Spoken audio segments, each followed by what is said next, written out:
Dear colleagues, honored guests, ladies and gentlemen, this year I am especially happy to see you here in this hall in person. These are difficult times, difficult hour for our nation, for our state, and for our society, and for our university. I thank you for attending this important event to celebrate with us as we award Tel Aviv University's honorary doctorates for 2024. To you, our 9 honorees, I wish to convey our deep gratitude for your special work and achievements and for being such a distinct source of inspiration. I was happy and proud to present you with these highly merited honorary degrees. Thank you.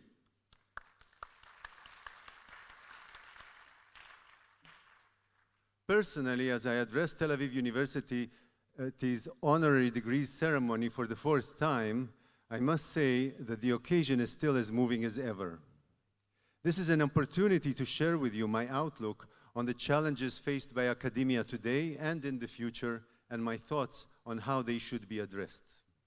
As Rector, I am responsible for the institution's academic activities, and one of the main reasons for which I wanted to take on this wonderful role was to address the challenge of deciphering the key to outstanding high-impact research and education in today's information revolution.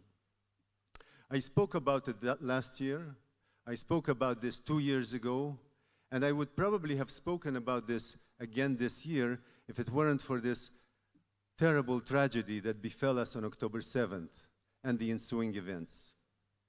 Therefore, this year I wish to tell you, our governors, especially our special guests from overseas, about what we and I at Tel Aviv University have experienced in these past months.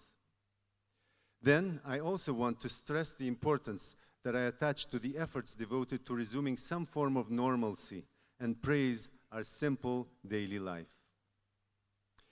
The nightmare began on October 7th, 2023, when a torrent of shocking tales and scenes flooded our eyes, and our minds and our hearts shrank in horror and disbelief.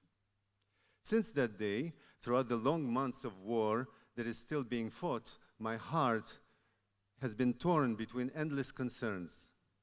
Like so many Israelis, I worried about my son, a combat soldier in the IDF reserves. I worried for fighters from our campus community and essentially for all IDF combatants. And I feel for the wounded and the hostages, for civilians evacuated from their homes, and for so many innocent people who were brutally murdered by terrorists, but also for the innocent victims of war on all sides.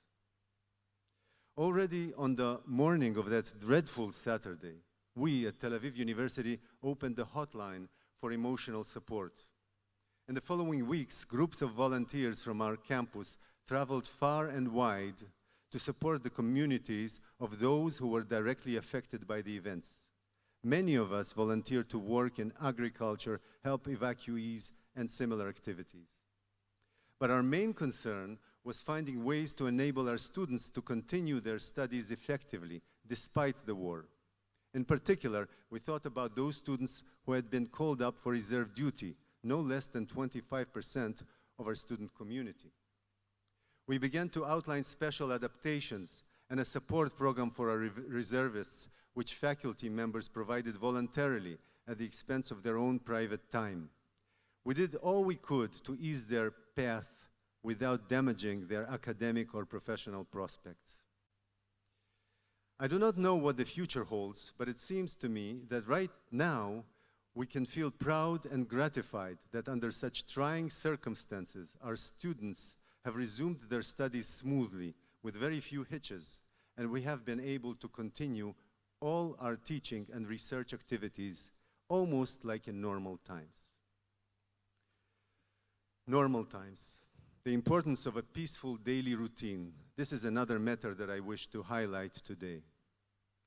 Normal times mean a simple, modest, everyday life, first to bow its head in times of crisis, quick to relinquish its place before a flood of pressing events. Here, at the university, our simple daily routine focuses on teaching and research. This is the essence of our existence. Over the past 7 months, we made enormous efforts to ensure its continuation.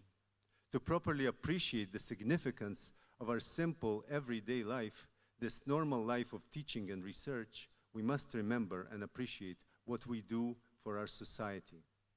We must remember that we are a home to about 10,000 employees, and that the 30,000 students that are being educated here at Tel Aviv University at any given moment, more than in any other Israeli university, are the engine that drives the economy of our country.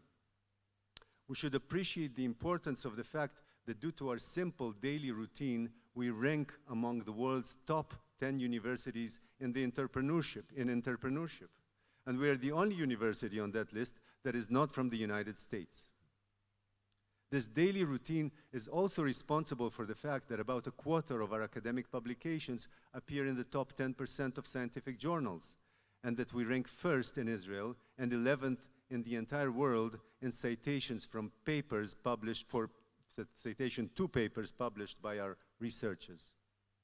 This is a great responsibility. We also rank third in the world in grants given to young researchers by the European Union's Research Council, for which we compete with hundreds of bigger and richer universities in Europe. Scientific research conducted in our labs and in other Israeli research universities lays the foundations for the future of Israel's technology, economy, and culture.